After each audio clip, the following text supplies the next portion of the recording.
लीजिए सुनिए जयशंकर प्रसाद की लिखी कहानी गुंडा। वाचन समीर गोस्वामी का है। वो 50 वर्ष से ऊपर था, तब भी युवकों से अधिक बलिष्ठ और दृढ़ था। चमड़े पर झुर्रियां नहीं पड़ी थी। वर्षा की झड़ी में, पूस की रातों की छाया में, कड़कती हुई जेठ की धूप में नंगे शरीर घूमने में वो सुख मानता था। उसकी चढ़ी मूछें बिच्छू के डंक की तरह देखने वालों की आंखों में चुभती थी। उसका सांवला रंग सांप की तरह चिकना और चमकीला था। उसकी नागपुरी धोती का लाल रेशमी किनारा दूर से ही ध्यान आकर्षित करता। कमर में बनारसी शैली का फेंटा जिसमें सीप की मूठ का बिछुआ खुसा रहता था। उसके घुंघराले बालों पर सुनहले पल्ले के साफे का छोर उसकी चौड़ी पीठ पर फैला रहता। ऊंचे कंधे पर टिका हुआ चौड़ी धार का कड़ासा, ये भी उसकी धज। पंजों के बल जब वो चलता तो उसकी नसें चटाचट बोलती थी। वो गुंडा था। ईसा की 18वीं शताब्दी के अंतिम भाग में वही काशी नहीं रह गई थी जिसमें उपनिषद के अजात शत्रु की परिषद में ब्रह्म विद्या सीखने के लिए विद्वान ब्रह्मचारी आते थे। गौतम बुद्ध और शंकराचार्य के धर्म दर्शन के वाद विवाद कई शताब्दियों से लगातार मंदिरों और मठों के ध्वंस और तपस्वियों के वध के कारण प्रायः बंद से हो गए थे। यहां तक कि पवित्रता और छुआछूत में कट्टर वैष्णव धर्म भी उस विशृंखलता में नवागंतुक धर्मोन्माद में अपनी असफलता देखकर काशी में अघोर रूप धारण कर रहा था।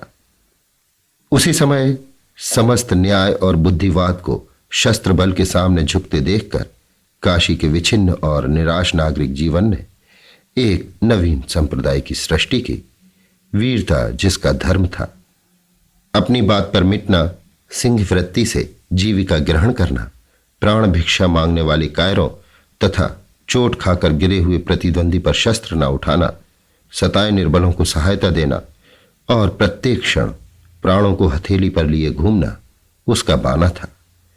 उन्हें लोग काशी में गुंडा कहते थे। जीवन की किसी अलभ अभिलाषा से वंचित होकर जैसे प्रायः लोग विरक्त हो जाते हैं, ठीक उसी तरह किसी मानसिक चोट से घायल होकर एक प्रतिष्ठित जमींदार का पुत्र होने पर भी नन्हाकू सिंह गुंडा हो गया था। दोनों हाथों से उसने अपनी संपत्ति लुटाई। नन्हाकू सिंह ने बहुत सा रुपया खर्च करके जैसा स्वांग खेला था, उसे काशी वाले बहुत दिनों तक नहीं भूल सके। वसंत ऋतु में ये प्रहसनपूर्ण अभिनय खेलने के लिए उन दिनों प्रचुर धन, बल, निर्भीकता और उच्छृंखलता की आवश्यकता होती थी। एक बार नन्हाकू सिंह ने भी एक पैर में नूपुर, एक हाथ में तोड़ा, एक आंख में काजल, एक कान में हजारों के मोती तथा दूसरे कान में फटे हुए जूते का तल्ला लटकाकर एक जड़ाऊ मूठ की तलवार, दूसरा हाथ आभूषणों से लदी हुई अभिनय करने वाली प्रेमिका के कंधे पर रखकर गाया था, कहीं बैगन वाली मिले तो बुला देना। प्रायः बनारस के बाहर की हरियालियों में, अच्छे पानी वाली कुओं पर, गंगा की धारा में मचलती हुई डोंगी पर वो दिखलाई पड़ता था। कभी कभी जुआ खाने से निकलकर जब वो चौक में आ जाता तो काशी की रंगीली वेश्याएं मुस्कुराकर उसका स्वागत करती और उसके दृढ़ शरीर को सस्प्रह देखती। वो तमोली की ही दुकान पर बैठकर उनके गीत सुनता, ऊपर कभी नहीं जाता था। जुए की जीत का रुपया मुट्ठियों में भर भर कर उनकी खिड़की में वो इस तरह उछालता कि कभी कभी समाजी लोग अपना सिर सहलाने लगते। तब वो ठठाकर हंस देता। जब कभी लोग कोठी के ऊपर चलने के लिए कहते तो वो उदासी की सांस खींचकर चुप हो जाता। वो अभी वंशी के जुआ खाने से निकला था। आज उसकी कौड़ी ने साथ न दिया। 16 परियों के नृत्य में उसका मन न लगा। मन्नू तमोली की दुकान पर बैठते हुए उसने कहा, आज शायद अच्छी नहीं रही मन्नू। क्यों मालिक, चिंता किस बात की है? हम लोग किस दिन के लिए हैं? सब आप ही का तो है। अरे बुद्धू ही रहे तुम। नन्हाकू सिंह जिस दिन किसी से लेकर जुआ खेलने लगे उसी दिन समझना वो मर गए। तुम जानते नहीं कि मैं जुआ खेलने कब जाता हूं? जब मेरे पास एक पैसा नहीं रहता, उसी दिन नाल पर पहुंचते ही जिधर बड़ी ढेरी रहती है उसी को बदता हूं और फिर वही दांव आता भी है। बाबा कीनाराम का ये वरदान है। तब आज का मालिक? पहला दांव तो आया ही, फिर 2-4 हाथ बदने पर सब निकल गया। तब भी लो, ये 5 रुपए बचे हैं। 1 रुपया तो पान के लिए रख लो और 4 दे दो मलू की कथक को। कह दो कि दुलारी से गाने के लिए कह दे। हाँ, वही गीत, विलमी विदेश रहे। ननकू सिंह की बात सुनते ही मलूकी, जो अभी गांजे की चिलम पर रखने के लिए अंगारा चूर कर रहा था, घबरा कर उठ खड़ा हुआ। वो सीढ़ियों पर दौड़ता हुआ चढ़ गया। चिलम को देखता ही ऊपर चढ़ा, इसलिए उसे चोट भी लगी, पर नन्हकू सिंह की भ्रकुटी देखने की शक्ति उसमें कहां। उसे नन्हकू सिंह की वो मूर्ति न भूली थी, जब इसी पान की दुकान पर जुए खाने से जीता हुआ रुपए से भरा तोड़ा लिए वो बैठा था। दूर से बोधी सिंह की बारात का बाजा बजता हुआ आ रहा था। नन्हकू ने पूछा, ये किसकी बारात है? ठाकुर बोधी सिंह के लड़के की। मन्नू के इतना कहते ही नन्हकू के ओठ फड़कने लगे। उसने कहा, मन्नू, ये नहीं हो सकता। आज इधर से बारात न जाएगी। बोधी सिंह हमसे निपटकर तब बारात इधर से ले जा सकेंगे। मन्नू ने कहा, तब मालिक मैं क्या करूं? नन्हकू सिंह गड़ा सा कंधे पर से और ऊंचा करके मलूकी से बोला, मलूकिया देखता है? अभी जा ठाकुर से कह दे कि बाबू नन्हकू सिंह आज यहीं लगाने के लिए खड़े हैं। समझ कर आवे, लड़के की बारात है। मलूकिया कांपता हुआ ठाकुर बोधी सिंह के पास गया। बोधी सिंह और नन्हकू से 5 वर्ष से सामना नहीं हुआ है। किसी दिन नाल पर कुछ बातों में ही कहा सुनी होकर बीच बचाव हो गया था, फिर सामना नहीं हो सका। आज नन्हकू जान पर खेलकर अकेला खड़ा है। बोधी सिंह भी उस आन को समझते थे। उन्होंने मलूकी से कहा, जाबे कह दे कि हमको क्या मालूम कि बाबू साहब वहां खड़े हैं। जब वो हैं ही तो 2 समधी जाने का क्या काम है। बोधी सिंह लौट गए और मलूकी के कंधे पर तोड़ा लाद कर बाजे के आगे नन्हकू सिंह बारात लेकर गए। ब्याह में जो कुछ लगा खर्च किया। ब्याह कराकर तब दूसरे दिन इसी दुकान तक आकर रुक गए। लड़के को और उसकी बारात को उसके घर भेज दिया। मलूकी को भी 10 रुपया मिला था उस दिन। फिर नन्हकू सिंह की बात सुनकर बैठे रहना और यम को न्योता देना एक ही बात थी। उसने जाकर दुलारी से कहा, हम ठेका लगा रहे हैं, तुम गाओ, तब तक बल्लू सारंगी वाला पानी पीकर आता है। बाप रे, कोई आफत आई है क्या बाबू साहब? सलाम कहकर दुलारी ने खिड़की से मुस्कुराकर झांका था कि नन्हकू सिंह उसके सलाम का जवाब देकर दूसरे एक आने वाले को देखने लगे। हाथ में हरौती की पतली सी छड़ी, आंखों में सुरमा, मुंह में पान, मेहंदी लगी हुई लाल दाढ़ी जिसकी सफेद जड़ दिखलाई पड़ रही थी, कुव्वेदार टोपी, छकलिया अंगरखा और साथ में लेसदार परत वाले 2 सिपाही। कोई मौलवी साहब है। नन्हकू हंस पड़ा। नन्हकू की ओर बिना देखे ही मौलवी ने एक सिपाही से कहा, जाओ दुलारी से कह दो कि आज रेजिडेंट साहब की कोठी पर मुजरा करना होगा। अभी चले, देखो तब तक हम जान अली से कुछ इत्र ले रहे हैं। सिपाही ऊपर चढ़ रहा था और मौलवी दूसरी ओर चले थे कि नन्हकू ने ललकार कर कहा, दुलारी, हम कब तक यहां बैठे रहें? क्या अभी सरंगिया नहीं आया? दुलारी ने कहा, वाह बाबू साहब, आप ही के लिए तो यहां बैठी हूं। सुनिए ना, आप तो कभी ऊपर। मौलवी जल उठा। उसने कड़क कर कहा, चौबदार, अभी वो स्वर की बच्ची उतरी नहीं? जाओ कोतवाल के पास मेरा नाम लेकर कहो कि मौलवी अलाउद्दीन कुबरा ने बुलाया है, आकर उसकी मरम्मत करे। देखता हूं तो जब से नवाबी गई इन काफिरों की मस्ती बढ़ गई है। कुबरा मौलवी, बाप रे, तमोली अपनी दुकान संभालने लगा। पास ही एक दुकान पर बैठकर ऊँघता हुआ बजाज चौंक कर सिर में चोट खा गया। इसी मौलवी ने तो महाराज चेत सिंह से 3.5 सेर चींटी के सिर का तेल मांगा था। मौलवी अलाउद्दीन कुबरा। बाजार में हलचल मच गई। नन्हकू सिंह ने मन्नू से कहा, क्यों चुपचाप बैठोगे नहीं? दुलारी से कहा, वहीं से भाई जी, इधर उधर हिलने का काम नहीं। तुम गाओ, हमने ऐसे घसियारे बहुत से देखे हैं। अभी कल रमल के पास से फेंक कर अधेला अधेला मांगता था, आज चला है रौब गांठने। अब कुबरा ने घूमकर उसकी ओर देखकर कहा, कौन है ये पाजी? तुम्हारे चाचा बाबू नन्हकू सिंह। के साथ ही पूरा बनारसी झापड़ पड़ा। कुबरा का सिर घूम गया। लेस के परतले वाले सिपाही दूसरी ओर भाग चले और मौलवी साहब चौंधिया कर जान अली की दुकान पर लड़खड़ाते गिरते पड़ते किसी तरह पहुंच गए। जान अली ने मौलवी से कहा, मौलवी साहब, भला आप भी उस गुंडे के मुंह लगने गए? ये तो कहिए कि उसने गड़ासा नहीं तौल दिया। कुबरा के मुंह से बोली नहीं निकल रही थी। उधर दुलारी गा रही थी, विलमी विदेश रहे। गाना पूरा हुआ, कोई आया गया नहीं। तब नन्हकू सिंह धीरे धीरे टहलता हुआ दूसरी ओर चला गया। थोड़ी देर में एक डोली रेशमी पर्दे से ढकी हुई आई। साथ में एक चौबदार था। उसने दुलारी को राजमाता पन्ना की आज्ञा सुनाई। दुलारी चुपचाप डोली पर जा बैठी। डोली धूल और संध्या काल के धुएं से भरी हुई बनारस की तंग गलियों से होकर शिवालय घाट की ओर चली। श्रावण का अंतिम सोमवार था। राजमाता पन्ना शिवालय में बैठकर पूजन कर रही थी।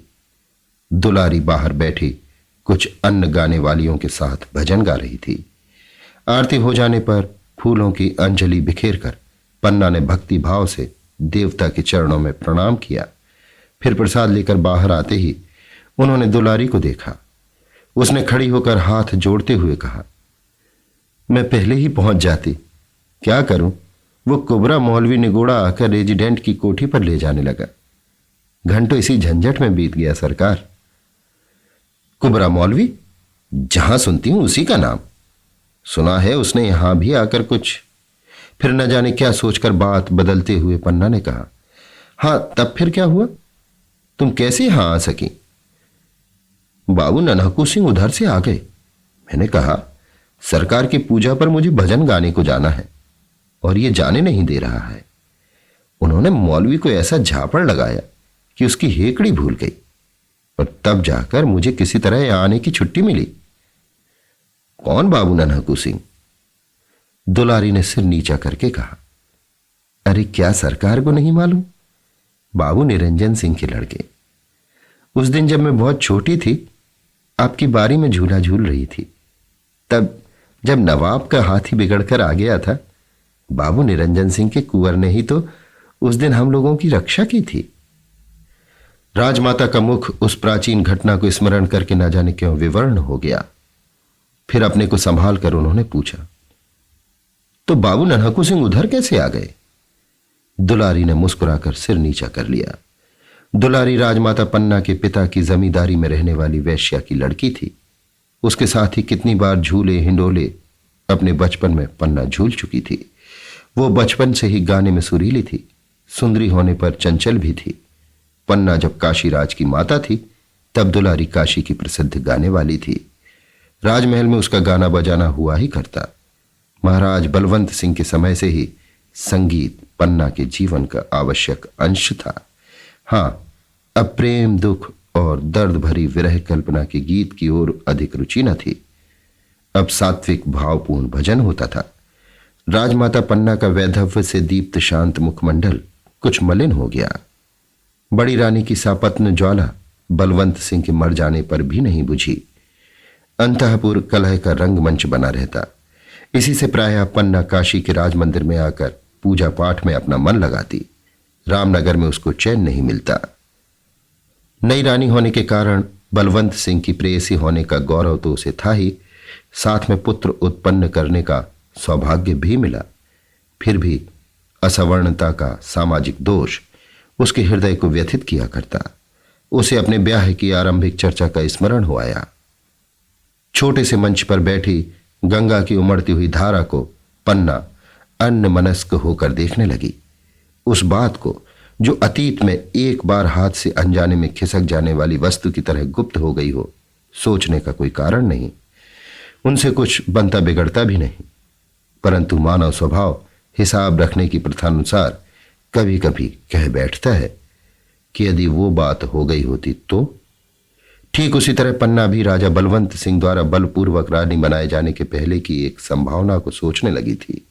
सो भी बाबू नन्हकू सिंह का नाम सुन लेने पर गेंदा मुंह लगी दासी थी।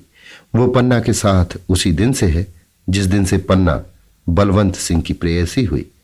राज्य भर का अनुसंधान उसी के द्वार मिला करता और उसे न जाने कितनी जानकारी भी थी। उसने दुलारी का रंग उखाड़ने के लिए कुछ कहना आवश्यक समझा। महारानी, नन्हाकू सिंह अपनी सब जमींदारी, स्वांग, भैंसों की लड़ाई, घुड़दौड़ और गाने बजाने में उड़ाकर अब डाकू हो गया है। जितने खून होते हैं सब में उसी का हाथ रहता है। जितनी उसे रोककर दुलारी ने कहा, यह झूठ है। बाबू साहब के ऐसा धर्मात्मा तो कोई है ही नहीं। कितनी विधवाएं उसकी दी हुई धोती से अपना तन ढकती हैं, कितनी लड़कियों की शादी ब्याह होती है, कितने सताए हुए लोगों की उनके द्वारा रक्षा होती है। रानी पन्ना के हृदय में एक तरलता उद्वेलित हुई।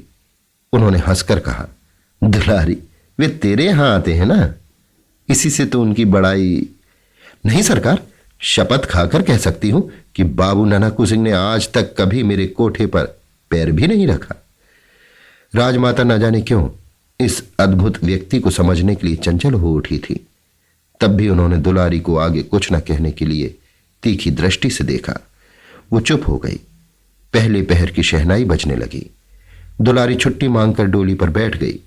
तब गेंदा ने कहा, सरकार, आजकल नगर की दशा बड़ी बुरी है। दिन दहाड़े लोग लूट लिए जाते हैं। सैकड़ों जगह नाला पर जुए में लोग अपना सर्वस्व गंवाते हैं। बच्चे फुसलाए जाते हैं। गलियों में लाठियां और छुरा चलाने के लिए टेढ़ी भौएं कारण बन जाती हैं। उधर रेजिडेंट साहब से महाराजा की अनबन चल रही है। राजमाता चुप रहीं। दूसरे दिन राजा चेत सिंह के पास रेजिडेंट मार्कहेम की चिट्ठी आई, जिसमें नगर की दुर्व्यवस्था की कड़ी आलोचना थी।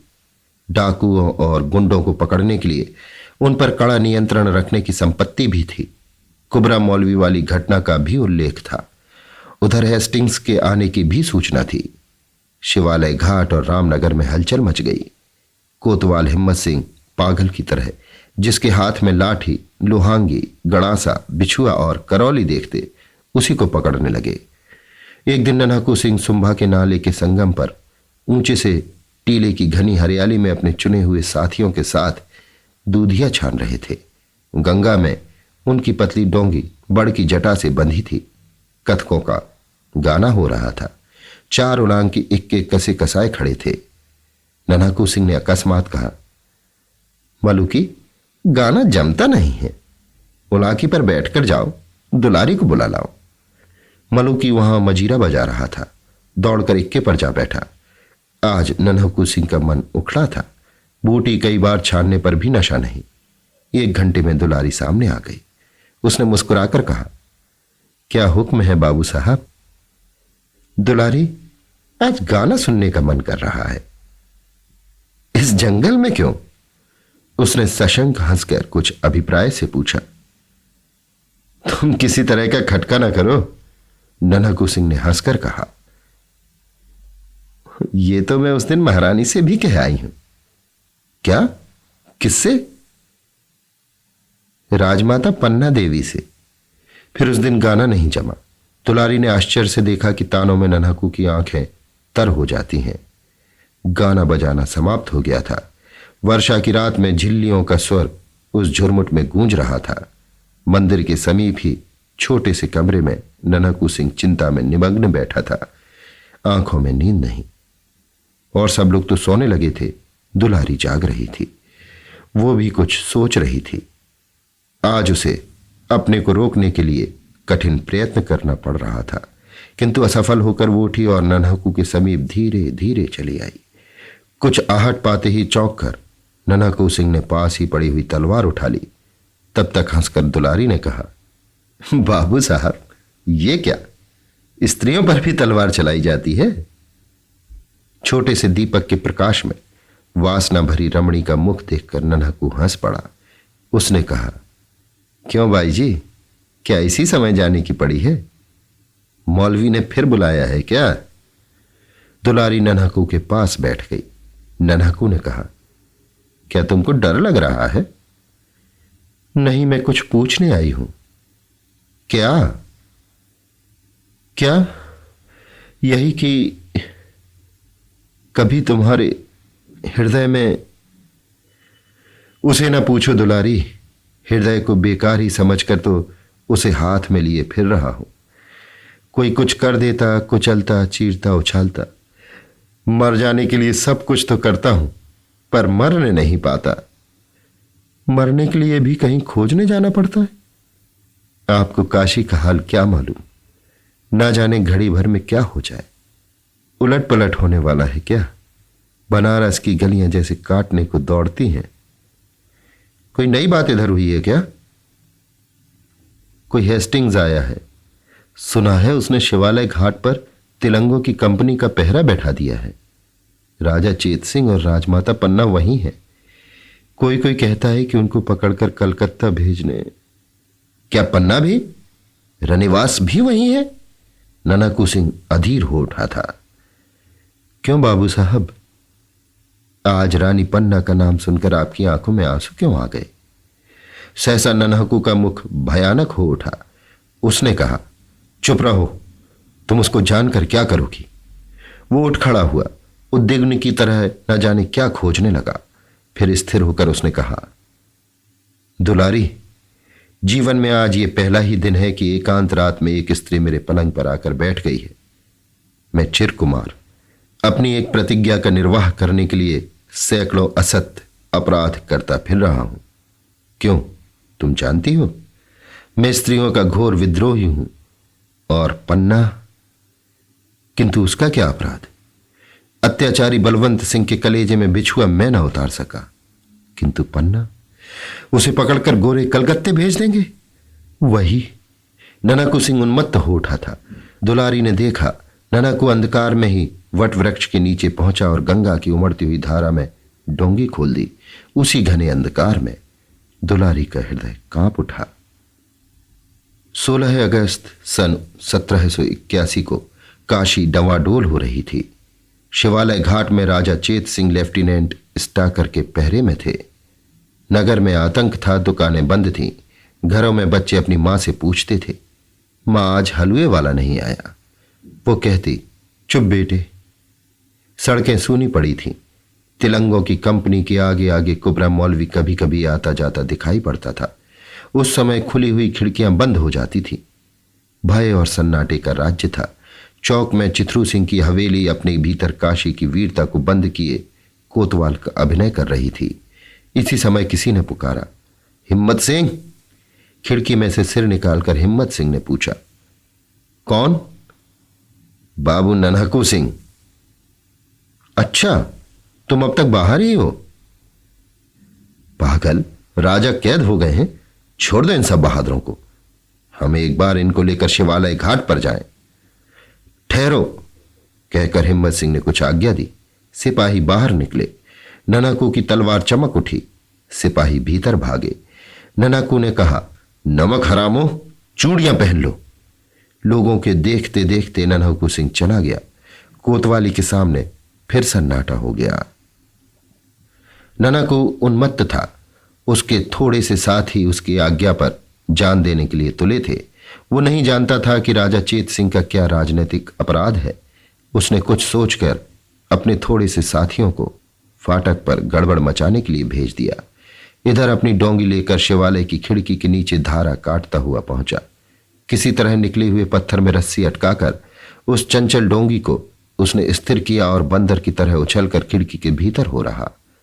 उस समय वहां राजमाता पन्ना और राजा चेत सिंह से बाबू मनिहार सिंह कह रहे थे, आपके यहां रहने से हम लोग क्या करें, यह समझ में नहीं आता। पूजा पाठ समाप्त करके आप रामनगर चली गई होती तो ये। तेजस्विनी पन्ना ने कहा, अब मैं रामनगर कैसे चली जाऊं? मनिहार सिंह दुखी होकर बोले, कैसे बताऊं, मेरे सिपाही तो बंदी हैं। इतने में फाटक पर कोलाहल मचा। राज परिवार अपनी मंत्रणा में डूबा था कि ननकू सिंह का आना उन्हें मालूम हुआ। सामने का द्वार बंद था। ननकू सिंह ने एक बार गंगा की धारा को देखा। उसमें एक नाव घाट पर लगने के लिए लहरों से लड़ रही थी। वो प्रसन्न हो उठा। इसी की प्रतीक्षा में वो रुका था। उसने जैसे सबको सचेत करते हुए कहा, महारानी कहां है? सबने घूम कर देखा। एक अपरिचित वीर मूर्ति, शस्त्रों से लदा हुआ पूरा देव। चेत सिंह ने पूछा, तुम कौन हो? राज परिवार का एक बिना दाम का सेवक। पन्ना के मुंह से हल्की सी एक सांस निकल रह गई। उसने पहचान लिया। इतने वर्षों के बाद वही नन्हाकू सिंह। मनिहार सिंह ने पूछा, तुम क्या कर सकते हो? मैं मर सकता हूं।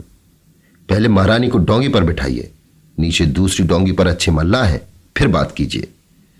मनिहार सिंह ने देखा जनानी ड्योढ़ी का दरोगा राज की एक डोंगी पर 4 मल्लाहों के साथ खिड़की से नाव सटाकर प्रतीक्षा में है। उन्होंने पन्ना से कहा, चलिए मैं साथ चलता हूं। और चेत सिंह को देखकर पुत्र वत्सला ने संकेत से एक प्रश्न किया। उसका उत्तर किसी के पास न था। मनिहार सिंह ने कहा, तब मैं यहीं? नन्हाकू सिंह ने हंसकर कहा, मेरे मालिक आप नाव पर बैठे, जब तक राजा भी नाव पर न बैठ जाएंगे तब तक 17 गोली खाकर भी नन्हाकू सिंह जीवित रहने की प्रतिज्ञा करता है। पन्ना ने नन्हाकू को देखा। एक क्षण के लिए चारों आंखें मिली, जिनमें जन्म जन्म का विश्वास ज्योति की तरह जल रहा था। फाटक बलपूर्वक खोला जा रहा था। नन्हाकू ने उन्मत्त होकर कहा, मालिक जल्दी कीजिए। दूसरे क्षण पन्ना डोंगी पर थी और नन्हाकू सिंह फाटक पर स्टाकर के साथ। चेतराम ने आकर एक चिट्ठी मनिहार सिंह को हाथ में दी। लेफ्टिनेंट ने कहा, आपके आदमी गड़बड़ मचा रहे हैं, अब मैं अपने सिपाहियों को गोली चलाने से नहीं रोक सकता। मेरे सिपाही यहां कहां है साहब? मनिहार सिंह ने हंसकर कहा। बाहर कोलाहल बढ़ने लगा। चेतराम ने कहा, पहले चेत सिंह को कैद कीजिए। कौन ऐसी हिम्मत करता है? कड़क कर कहते हुए बाबू मनिहार सिंह ने तलवार खींच ली। अभी बात पूरी ना हो सकी थी कि कुबरा मौलवी वहां पहुंचा। यहां मौलवी साहब की कलम नहीं चल सकती थी और न ये बाहर ही जा सकते थे। उन्होंने कहा, देखते क्या हो चेतराम? चेतराम ने राजा के ऊपर हाथ रखा ही था कि नन्हाकू के सधे हुए हाथ ने उसकी भुजा उड़ा दी। स्टाकर आगे बढ़े। मौलवी साहब चिल्लाने लगे। नन्हाकू सिंह ने देखते देखते स्टाकर और उसके कई साथियों को धराशायी किया। फिर मौलवी साहब कैसे बचते? नन्हाकू सिंह ने कहा, क्यों, उस दिन के झापड़ ने तुमको समझाया नहीं पाजी? कहकर उसने ऐसा साफ जनेवा मारा कि कुबरा ढेर हो गया। कुछ ही क्षणों में यह भीषण घटना हो गई जिसके लिए अभी कोई प्रस्तुत न था। नन्हाकू सिंह ने ललकार कर चेत सिंह से कहा, आप क्या देखते? उतरिए डोंगी पर। उसके घावों से रक्त के फुहारे छूट रहे थे। उधर फाटक से तिलंगे भीतर आने लगे थे। चेत सिंह ने खिड़की से उतरते हुए देखा कि 20 तिलंगों की संगीनों में वो अविचल खड़ा होकर तलवार चला रहा है। नन्हाकू के चट्टान सदृश शरीर से गैरिक की तरह रक्त की धारा बह रही है। गुंडे का एक एक अंग कटकर वहीं गिरने लगा। वो काशी का गुंडा था। अभी आप सुन रहे थे जयशंकर प्रसाद की लिखी कहानी गुंडा। वाचन समीर गोस्वामी का था।